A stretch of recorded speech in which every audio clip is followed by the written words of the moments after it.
Hi, today we are going to show you how to update the firmware on your DittoPro-R 3D printer. The DittoPro-R has push notifications for firmware updates, so it should pop up when there is an updated version available, like this. Press Update Now and confirm once again, then the printer will automatically download and install the latest firmware.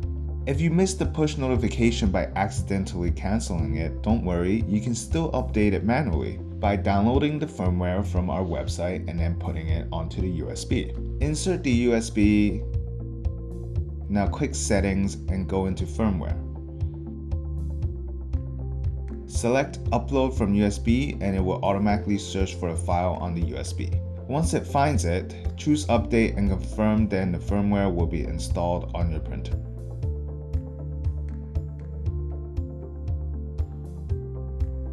Once it is done, you can get back to printing. Thank you for watching.